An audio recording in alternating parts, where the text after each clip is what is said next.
En termes de préparation au scénario d'attaque, faire des tests crash, donc orchestrer des pannes, gérer son plan de secours, la reprise, et faire de l'analyse justement du déroulé et quels sont les points d'amélioration. C'est bien d'avoir des procédures, encore une fois, c'est mieux de les mettre en pratique. Avoir également des campagnes de tests de pénétration qui sont différentes des tests de vulnérabilité. Une vulnérabilité, on va la scanner. Une pénétration, on va la réaliser, ça va être des équipes, soit des équipes de défense, soit des équipes d'attaque, qui vont faire cette détection, enfin, qui vont faire cette tentative d'intrusion ou de défense. Et il est important de se former du coup sur la partie organisationnelle de la chose. Comment est-ce qu'on détecte une menace qui vient de rentrer sur le réseau? Comment est-ce qu'on l'endigue et comment est-ce qu'on remet le système en état? Et il ne faut pas oublier d'analyser les impacts et éventuellement de faire un exercice de communication. Ce dernier point est particulièrement important en ce moment, où on nous demande de communiquer sur absolument toutes les brèches, ayant notamment entraîné des divulgations d'informations à caractère personnel. Voilà.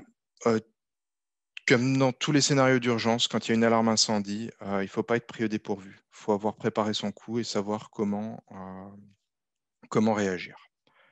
Et derrière, rester informé. Donc, rester informé, ça veut dire de la presse spécialisée, des newsletters, des webinars ou autres plateformes de streaming, YouTube, etc. Regorge d'informations pertinentes sur les différents sujets. Là, j'ai fait très, très large, mais sur des sujets très particuliers, on va avoir des sociétés, des groupes ou des chaînes qui sont spécialisées justement dans l'étude et l'approche de certaines problématiques. Enfin, il y a des cercles ou des événements de sécurité récurrents. Et après, donc, une fois qu'on est accompagné, que ce soit d'intégrateurs, d'éditeurs de solutions ou de cabinets de conseil, il est important aussi de faire appel à eux. Ils ont un droit et un devoir de conseil. N'hésitez pas à faire appel à eux. La NSSI, donc notre autorité souveraine, regorge aussi d'informations, de bonnes pratiques. Il y a énormément de bonnes choses sur le site de la NSSI. Et après, derrière, c'est plus anecdotique. Si vraiment vous connaissez tout ça sur le bout des doigts, il y a des forums spécialisés et le Deep Dark Web pour approfondir. Alors ensuite, quels sont les risques réellement auxquels on peut faire face dans un système d'information? Système d'information, c'est un petit peu comme un château fort, surtout en informatique industrielle. Mais là, je vais vous détailler un cas un petit peu plus général, un cas relativement simple où on va avoir une zone extérieure, une DMZ publique, une DMZ privée et un réseau interne. Dans ces différentes zones vont être répartis des serveurs frontaux, des serveurs applicatifs, les données bien au chaud dans le donjon et les utilisateurs à l'arrière sur le réseau. Tout ça va être segmenté par différents organes. On va avoir la douve qui va permettre de faire un premier anti-DDoS, éviter que le gros des attaques bêtes ne puisse rentrer. Un firewall qui va limiter les connexions, un IPS qui va analyser leur contenu. Entre les frontaux et les serveurs, on peut mettre du Web Application Firewall, un firewall applicatif qui va aller analyser les contenus entre des frontaux et des serveurs. Et les utilisateurs derrière sont connectés soit par des VPN, soit sur des sites distants à travers des liaisons opérateurs et sont protégés avec des antivirus. La donnée peut être mise dans plusieurs bases de données, dans plusieurs environnements et de la microsegmentation peut être réalisée sur ces ensembles. Un point très important, c'est la visibilité. Il y a toujours des points de passage et il faut toujours contrôler qu'est-ce qui se passe aux différents endroits. Que ce soit à l'entrée, un simple contrôle, une analyse plus profonde, des stockages pour avoir de la traçabilité et du monitoring pour connaître l'état de santé de ces applications, les backups, évidemment les backups, et du contrôle d'intégrité sur les données. Donc ça, c'est magnifique. On est dans un cas absolument fantastique. Mais malheureusement, arrive l'innovation numérique. L'innovation numérique change énormément de choses et casse complètement ce modèle, étant donné que les utilisateurs ne sont plus forcément bien au chaud dans leur basse-cour, les serveurs ne sont plus juste dans une DMZ privée, mais potentiellement dans un ou plusieurs clouds. Les frontaux, pareil, ils sont au plus près des serveurs, mais est-ce qu'ils sont vraiment segmentés? Donc, et les utilisateurs ont des besoins d'accès aussi bien en interne qu'en externe. Chaque application qu'on va déployer pourra être accédée de quasiment n'importe où dans le monde. Chaque utilisateur va faire appel à différentes applications qui vont tourner chez différents prestataires. Donc, on a vraiment une interpénétration complète des frontières de sécurité et c'est de plus en plus difficile justement de les traiter. Alors, vous ne méprenez pas, hein, l'innovation, c'est très important. Et prendre des risques, c'est important aussi. Sinon, on n'avance pas dans l'innovation. Justement, cette innovation numérique touche une grande partie des secteurs, euh, aussi bien la vente que les producteurs, que l'industrie ou les gouvernements. Elle bouleverse tout le monde étant donné que les applications et la consommation globale des usages changent. On va distinguer justement dans cette interpénétration des réseaux deux types de populations. On va avoir dans un premier temps les utilisateurs et les devices. Un utilisateur, c'est une identité vérifiable, mesurable, ou un profil, quelqu'un qu'on va avoir enrichi avec des métadonnées provenant de ces connexions. Par exemple, quand vous vous connectez sur un hotspot Wi-Fi et que vous allez faire un social login, vous êtes identifié en tant qu'utilisateur. De même, les devices, en fonction de leur adresse MAC ou en fonction de leurs caractéristiques, comment est-ce qu'ils échangent sur le réseau, ils peuvent être préhensibles. Le but, c'est déjà de créer ces deux bulles, de rendre les utilisateurs et les devices préhensibles pour créer un premier niveau de sécurité. Ces utilisateurs et ces devices sont forcément connectés quelque part. Euh, on va parler dans un premier temps de la partie réseau interne. Et ce réseau interne, il faut justement le sécuriser. Comme ce qu'on a vu précédemment. On est exactement dans le même cas que le château fort. On va sécuriser les entrées sur le réseau vers le cloud privé et le cloud public à travers l'infrastructure. Mais là où l'innovation digitale, l'innovation numérique change énormément de choses, c'est que ces utilisateurs peuvent également se connecter de partout. Donc, il y a lieu de créer des interconnexions fortes, justement, et de détecter quand un utilisateur ou un device communique depuis l'extérieur du réseau, de pouvoir lui pousser les mêmes politiques de sécurité, le faire rentrer dans un même schéma et dans une même politique de sécurisation globale.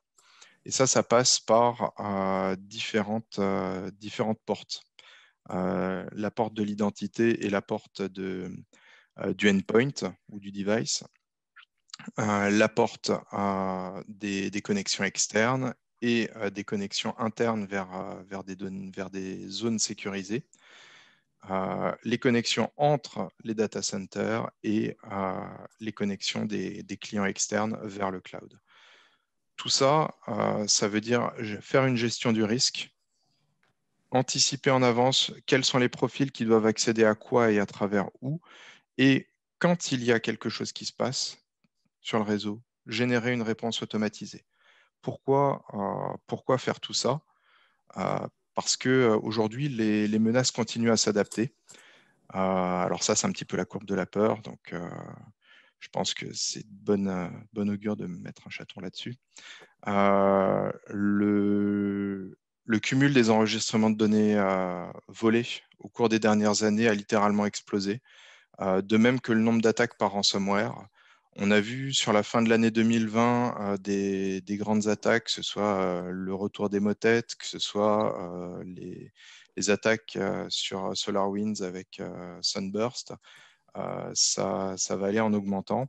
De même, dans l'OT, on a, on a eu énormément d'attaques. Tout le monde parle de Stuxnet, qui était un petit peu le premier, le précurseur, une attaque contre le programme iranien nucléaire. C'est un petit peu un cas d'école. Ça a été vraiment l'entrée dans le château fort, petit à petit, trappe par trappe, des informations ont été exfiltrées et des programmes malveillants ont été mis en place pour permettre justement le sabotage des mécanismes d'enrichissement de l'uranium.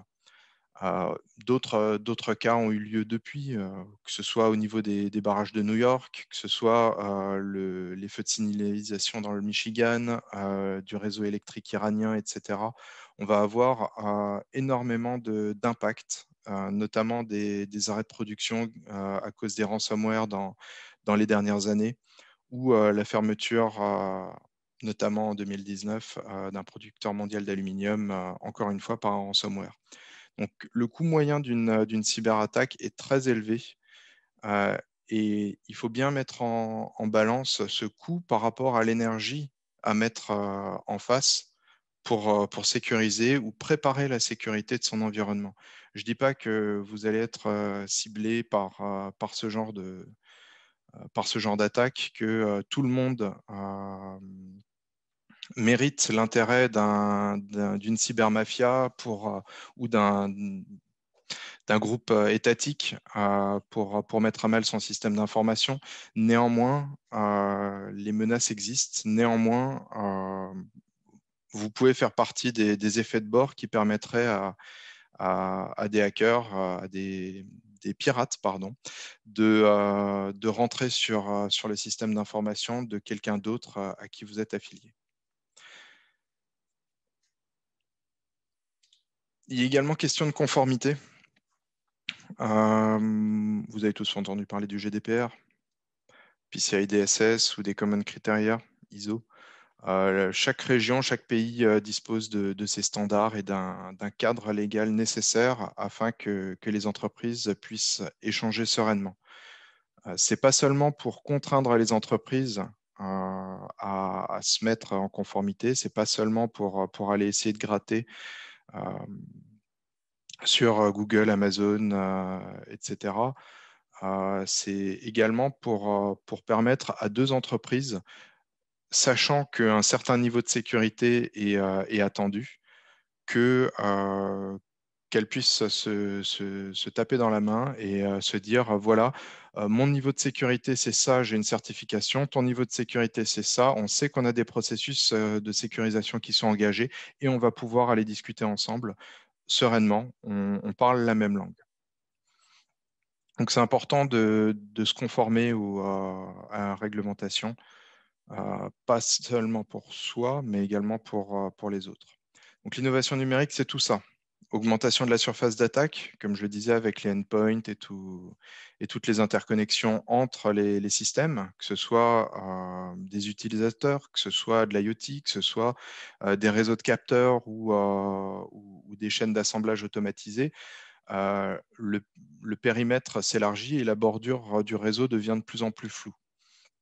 Les menaces sont également plus sophistiquées. L'arrivée des mafias dans la cybercriminalité a largement augmenté le revenu potentiel pour créer des cybermenaces. Donc, évidemment, les vannes sont ouvertes. Euh, on le voit, ça commence à devenir des écosystèmes très complexes et la conformité ne vient pas arranger tout ça. Donc chez Fortinet, on a une solution qui s'appelle la Security Fabric. La Security Fabric répond justement à ces attentes, identification des bordures, sécurisation du périmètre interne, interconnexion des clouds, et on possède également nos propres bases de connaissances et on s'instruit à travers ce qui se passe dans le vivier pour prévenir les menaces et écrire des playbooks d'incident response également sur différents réseaux.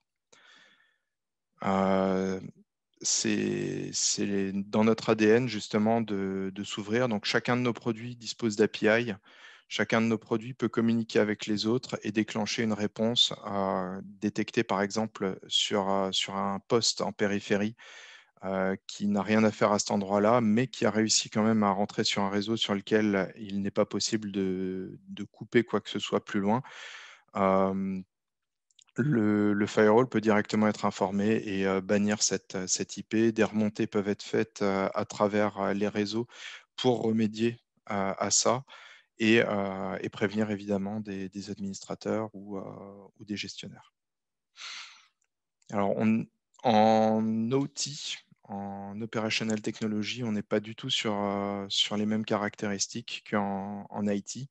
L'IT va nécessiter plus de confidentialité et d'intégrité. La disponibilité est relativement discutable au regard de l'OT.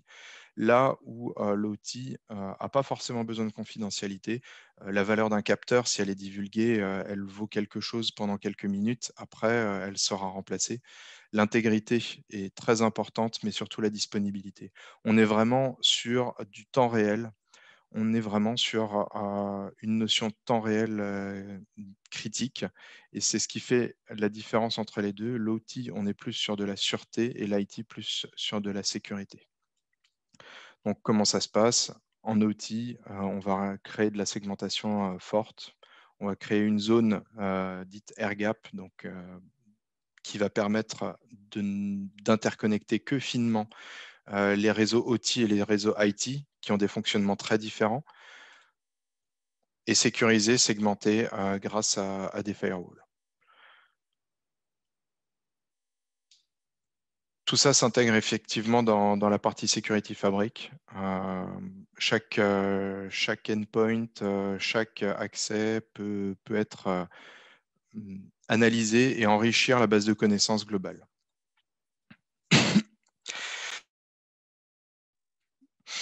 Donc, à ce sujet-là, maintenant qu'on a vu tous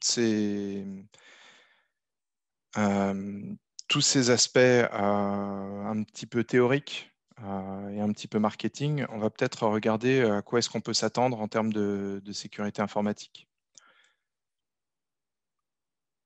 À quoi s'attendre? On peut s'attendre principalement en termes de risques à des risques techniques et à des risques juridiques, donc du matériel qui lâche, des logiciels qui ne sont pas maintenus ou pas à jour et qui vont générer des brèches ou à l'environnement, le fait qu'une climatisation, pardon, ça c'était la partie matérielle.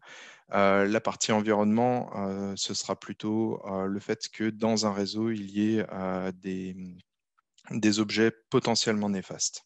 En termes juridiques, bon, propriété intellectuelle, vie privée, voilà, on est sur des risques principalement liés à l'image et des risques forts pour également tout ce qui est propriété intellectuelle pour l'entreprise.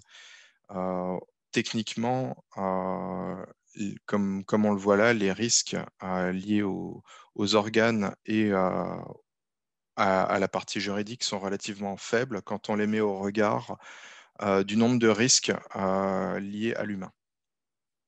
Donc encore une fois, en sécurité informatique, le risque le plus fort, c'est pas qu'un disque crame, c'est que quelque chose se passe entre la chaise et le clavier. Ça va de l'ignorance à la maladresse, en passant par du chantage ou du sabotage, et derrière des attaques un petit peu plus évoluées, des analyses de supports jetés ou recyclés. Il n'est pas rare, effectivement, il est même très fréquent que l'erreur vienne plus de la partie humaine que de la partie technique qui est sous-jacente. Donc, quelques conseils. Évidemment, il y a la partie hygiène qu'il faut toujours regarder. Choisir ses mots de passe, effectuer ses sauvegardes, on ne le répétera jamais assez. Télécharger à partir de sites sûrs. Moi, je voudrais rajouter verrouiller son poste. On n'en parle pas assez, mais il existe sur le marché des petits outils de ce genre qui sont par exemple mis à l'intérieur de clés USB et qui peuvent générer des frappes clavier à la place de l'utilisateur. Donc un poste qui n'est pas verrouillé, c'est un poste sur lequel un attaquant peut brancher quelque chose, ouvrir un terminal, injecter des commandes immédiatement. On ne verrouille pas son poste juste pour pas payer le café ou les croissants, on verrouille son poste pour éviter que le poste de travail soit utilisé comme vecteur et que notre identité soit utilisée pour autre chose. Sur un poste de travail, il y a la plupart du temps des mots de passe enregistrés dans un browser. C'est bien justement qu'on en parle, ça fait partie de la ligne suivante. Les mots de passe, souvent on les enregistre un petit peu partout. Il est recommandé, il est largement recommandé et conseillé d'utiliser des méthodes d'authentification modernes. Par là, je ne parle pas de LDAP ou de Radius, je parle de SAML, je parle de OAuth, je parle de Single Sign-On, où on va être obligé de moins en moins de taper son mot de passe et éventuellement de fournir une authentification avec un deuxième facteur, avec un complément par rapport à ce qu'on connaît et à ce qu'on sait. Pardon, et un complément par rapport à ce qu'on connaît, à savoir quelque chose qu'on possède. Ça permet, en limitant le nombre de fois où on tape son mot de passe, d'éviter qu'il puisse être lu, intercepté ou rejoué dans certains scénarios. Aller vers des méthodes d'authentification modernes, c'est absolument nécessaire. Gérer les droits de ses utilisateurs, tout le monde n'a pas besoin d'être root, surtout, tout le monde n'a pas besoin d'avoir des accès complets sur l'ensemble d'une infrastructure. Il faut segmenter les droits. On parle de modèle airbag, Role-Based Access Control. C'est important que chaque utilisateur soit cantonné à sa tâche, aussi bien pour protéger l'infrastructure que pour le protéger lui. Un utilisateur avec trop de droits, c'est un utilisateur qui va pouvoir casser des choses. C'est un utilisateur qui va être une cible privilégiée en cas de tentative de pénétration du système d'information. La segmentation et la compartimentation, ça rejoint un petit peu ce que je venais de dire. C'est de la gestion des droits. Utilisez des gestionnaires de mots de passe. Gérez vos identités, vos équipements. Rendez la tâche compliquée aux attaquants. C'est pas en simplement mettant des mots de passe super longs avec des caractères compliqués que ça va changer quelque chose. Faites des passphrases, faites des choses faciles à, à retenir personnellement et difficiles pour un ordinateur à casser. Des combinaisons de mots. euh, Par exemple, bouteille, clavier, stylo sera plus compliqué et plus long à casser que un mot de passe très long avec enfin, un mot de passe de 8 caractères avec des caractères spéciaux. Rendez la tâche compliquée aux attaquants, simplifiez-vous la vie. Si j'ai un vrai conseil à vous donner, c'est cette partie-là. Il est important de tracer tous les accès aussi bien entrant que sortant, et de réaliser de la sécurité sur le contrôle aussi bien de ce qui est entrant que sortant. Vous ne voulez pas être le vecteur d'une attaque de phishing sur une autre entreprise qui va utiliser votre serveur de messagerie ou des posts sur votre réseau. En parlant de tentatives d'attaque sur une autre société, le phishing, c'est la plaie. Le phishing fait appel à nos instincts de base. On a envie de cliquer, on a envie de passer sur le site pour vérifier s'il ne s'est pas passé quelque chose. Traiter calmement ces emails, c'est la meilleure façon de passer à travers des phishing sans se faire avoir. Bien réfléchir avant de cliquer sur les liens, ne pas aller tout de suite sur quelque chose qui fait appel aux émotions, qui donne envie de cliquer. Se retenir. Voilà, quand ça a l'air louche, c'est que ça l'est souvent. C'est important de se poser, de toujours se poser des questions. En ce qui concerne le développement d'applications, donc je le disais, des méthodes d'authentification modernes, du SAML, de l'OAuth, c'est merveilleux. Il y a des bibliothèques qui existent partout. Ça permet de gérer ces identités de façon coordonnée et concertée. Ça permet de s'adosser sur des fournisseurs d'identités qui vont potentiellement vérifier ces données ou fournir des méthodes d'authentification plus fortes. Vous avez juste à gérer l'utilisateur et plutôt l'application et ce que vous voulez faire. Vous n'avez plus à gérer l'utilisateur, vous vous reposez sur l'identity provider qui va vous fournir justement la certitude que l'utilisateur, que la connexion qui est effectuée provient bien d'un utilisateur et vous traitez cette connexion comme sûre derrière. Vous n'avez même pas besoin de connaître de mot de passe ou quoi que ce soit. C'est vraiment le futur. La collecte et la conservation des données, c'est important. C'est important d'en collecter, c'est important d'en conserver, mais pas de les conserver trop longtemps. Quand on code, comme je le disais tout à l'heure, faut toujours faire attention à ce qu'on est en train d'écrire. Est-ce qu'on n'a pas utilisé un buffer trop petit pour stocker des données? Est-ce que c'est vraiment nécessaire d'aller générer quelque chose à la volée ou pas? Comment est-ce que les entrées sont passées à mon programme? Est-ce qu'elles sont correctement analysées et validées avant d'être traitées? Si le temps est compté, il suffit de rajouter un simple commentaire. On voit ça de plus en plus, des fixme avec derrière security issue, pour que quand sur une repository, par exemple, un robot passe pour aller vérifier tous les fixme et créer un rapport, on voit tout de suite quels sont les problèmes de sécurité. Et dans les 3 petits points, il y a énormément de choses. Il y a la chose la plus importante, c'est le commentaire. Qu'est-ce qu'il y a? Qu'est-ce qui est un problème de sécurité et où est-ce qu'il faut qu'on corrige. Voilà, donc utiliser des bibliothèques et des frameworks réputés. Pour ce qui est des exemples, je vais passer très vite sur ces exemples parce qu'il ne me reste pas beaucoup de temps, malheureusement. On a ici un exemple assez concret des documents laissés dans une imprimante ou dans une corbeille. Pas de souci si c'est des chiffres, si c'est des factures clients, bon, c'est pas très grave. Par contre, si c'est le plan de licenciement que la RH vient d'écrire et qu'elle a mis à la corbeille, que les syndicats passent par là, ça devient beaucoup plus compliqué. Faites attention à ce que vous jetez, faites attention à qui peut voir quoi. Ça vaut aussi bien pour des documents que une clé USB sur un bureau, que vous soyez client, fournisseur euh, ou ou intégrateur, c'est important de faire attention à ce qu'on laisse traîner. J'ai eu un client qui a été victime d'un déni de service Wi-Fi.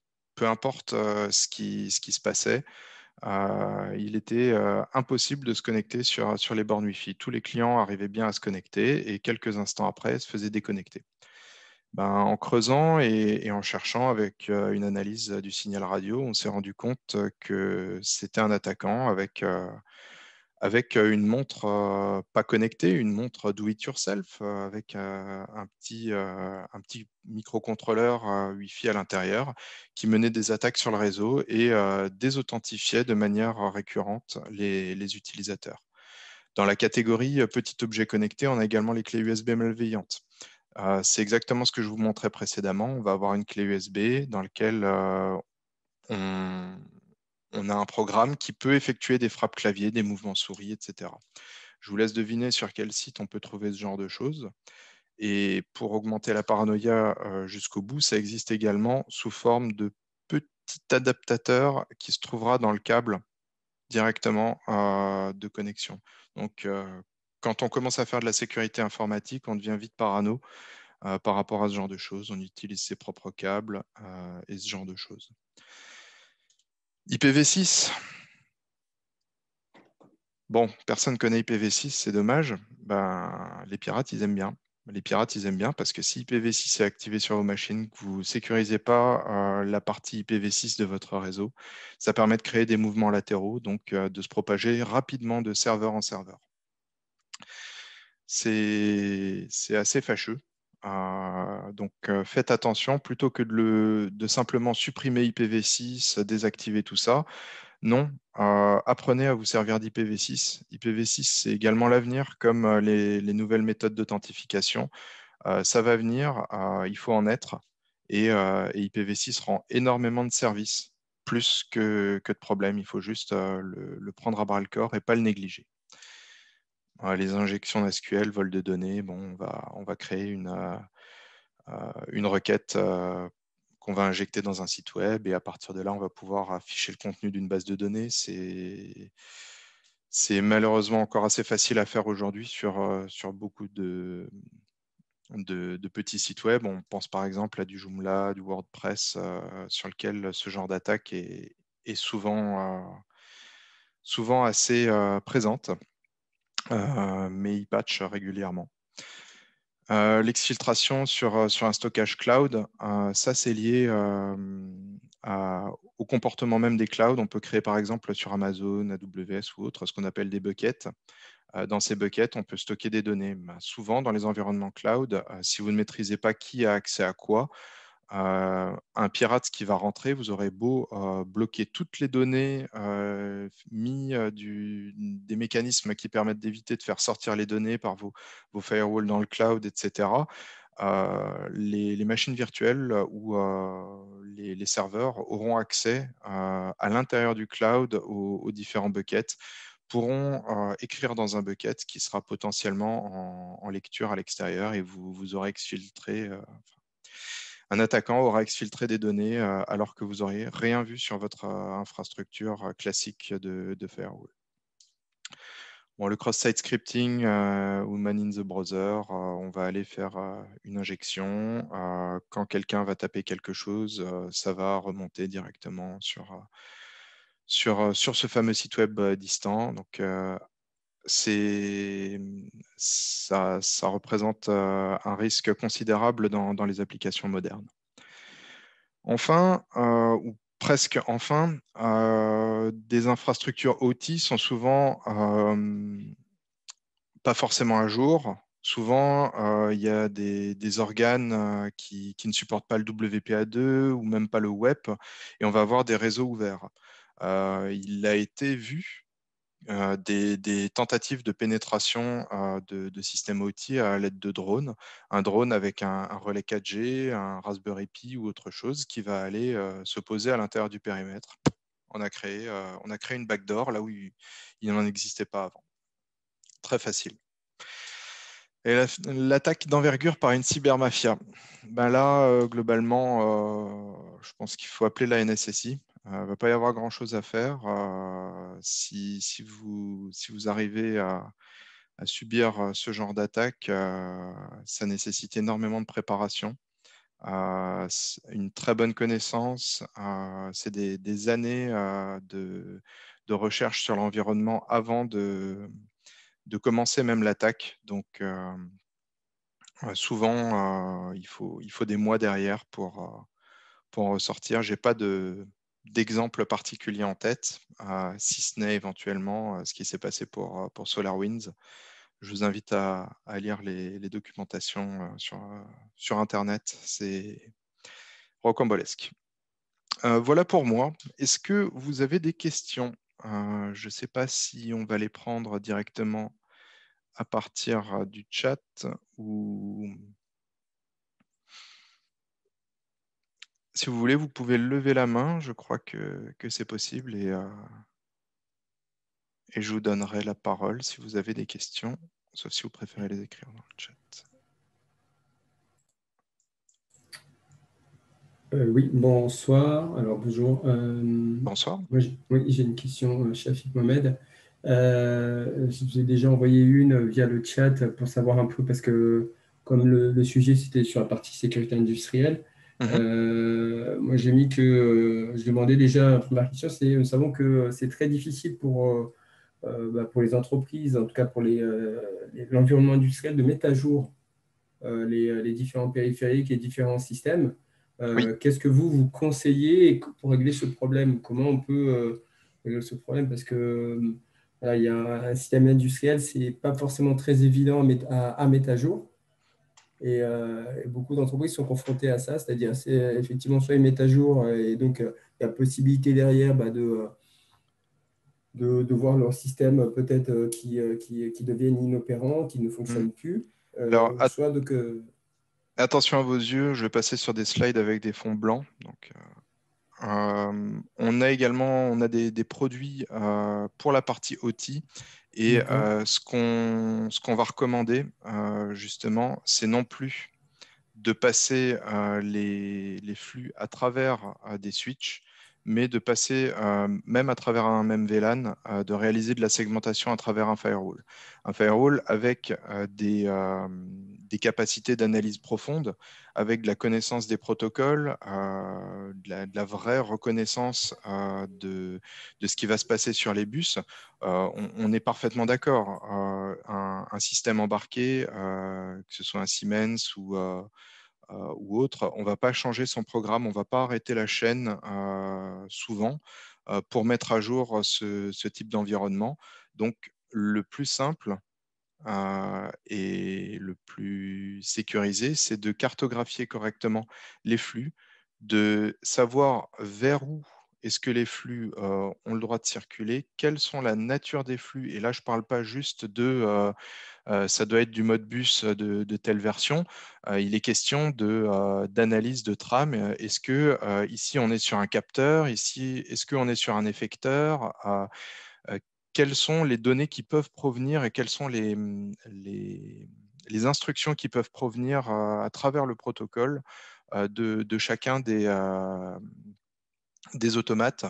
De même, on peut, à travers les sondes IPS, reconnaître les différents paramètres et les borner. C'est-à-dire que si on voit une valeur délirante arriver largement en dehors de ce qu'il y a d'habitude, on peut me remonter des alertes, on peut alerter justement de la supervision et du contrôle.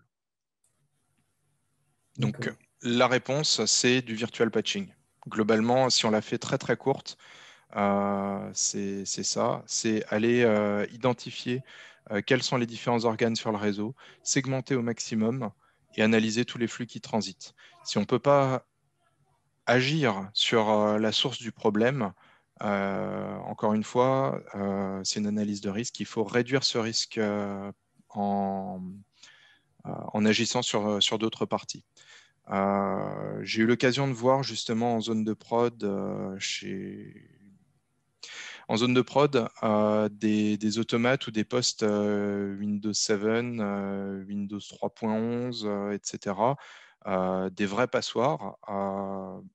Pour le coup, une autre stratégie peut être mise en place, beaucoup plus coûteuse, qui consiste à mettre un firewall par station, ou au moins un firewall par zone, et segmenter chacun des clients entre chacune des zones. Alors, on était dans un cas un petit peu particulier où chacun des postes de travail était très, très, très éloignés les uns des autres. Donc, on ne pouvait pas simplement, et en plus sur un bus en anneau, donc on ne pouvait pas juste mettre un firewall en centrale et tout segmenter. Est-ce que ça répond à votre question? Oui, oui, merci beaucoup. Très bien.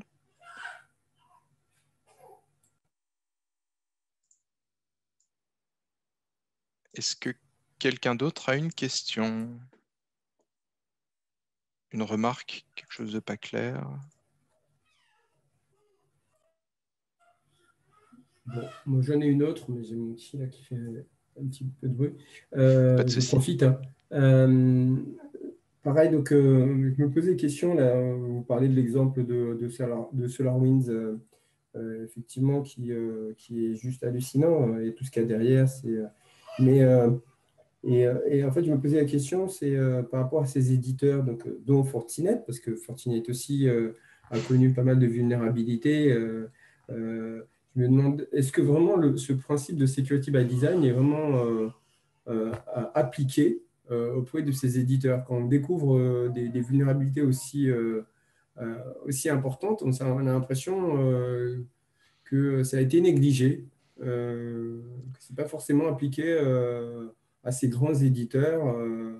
Les conseils que vous Ben, avez donnés, là, qui sont des conseils vraiment basiques, effectivement, en matière de sécurité, on n'a pas l'impression que tous les éditeurs l'appliquent par défaut. alors, je vais faire un petit peu une réponse de Normand. Désolé pour les Normands, mais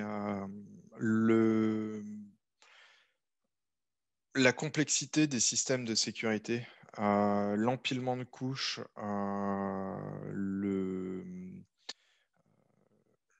justement, tout ce millefeuille de solutions qui s'enchevêtrent n'aide pas.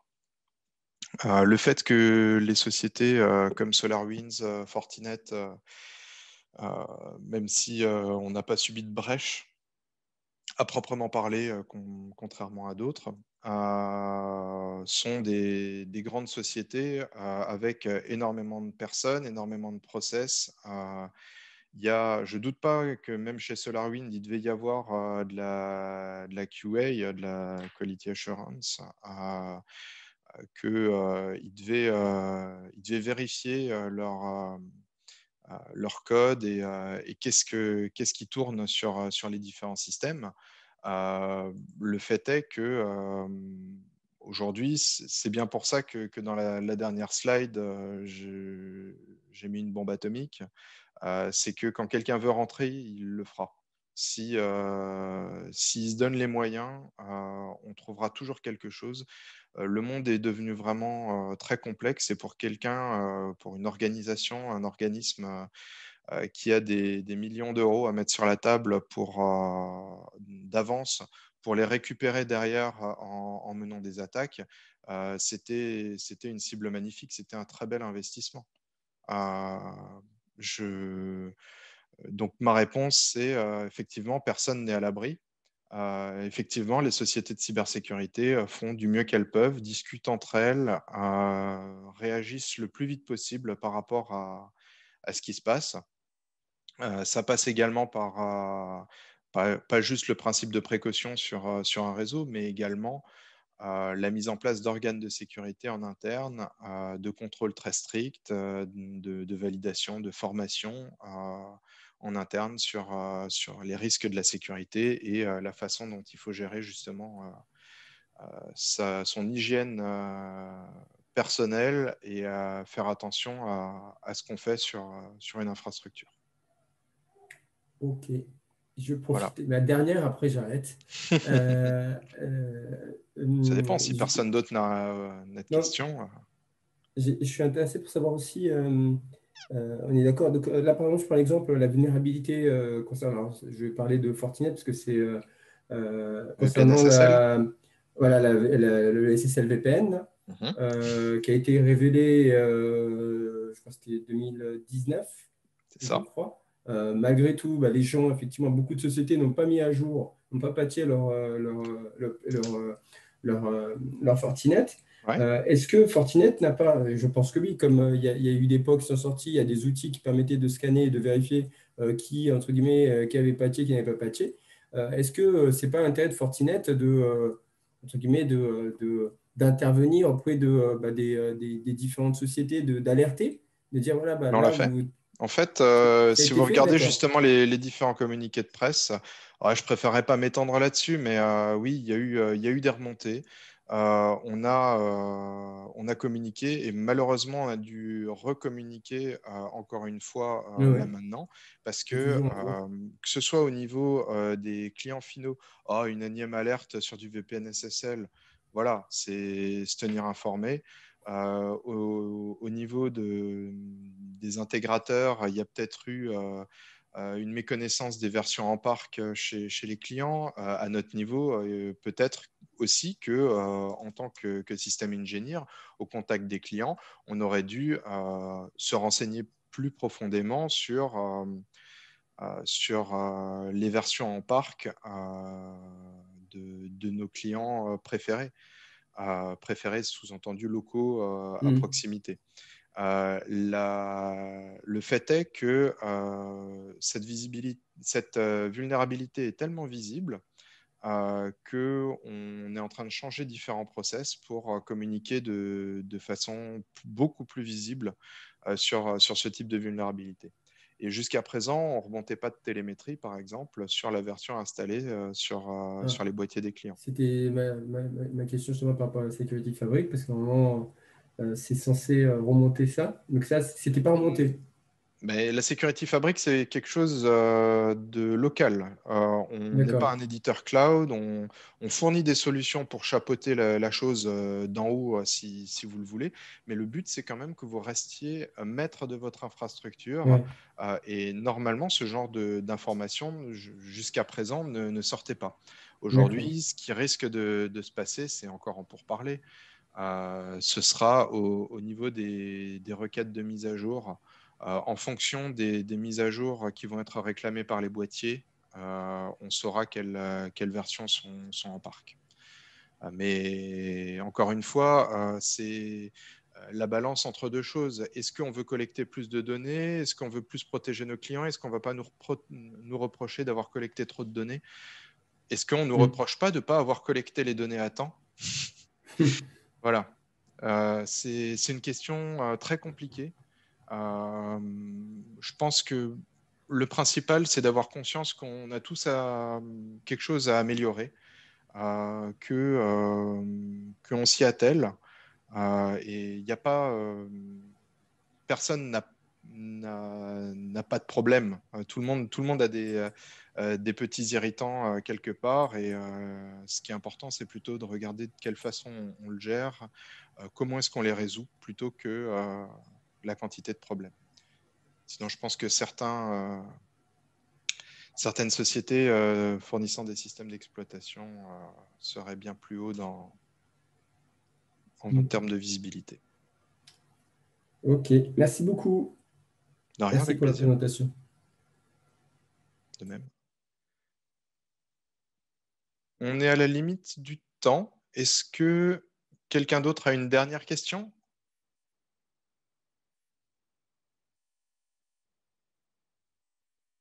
Très bien. Bon, bah écoutez, en tout cas, j'espère que ça vous a plu. Il n'y avait pas une dernière question, non? Ouais, j'ai vu un micro se démioter, mais c'était pas ça. Je vous souhaite une très bonne soirée à tous. Merci d'avoir suivi cette présentation et ben peut-être à très bientôt pendant le week-end sur la suite justement du Industry Hacking Camp.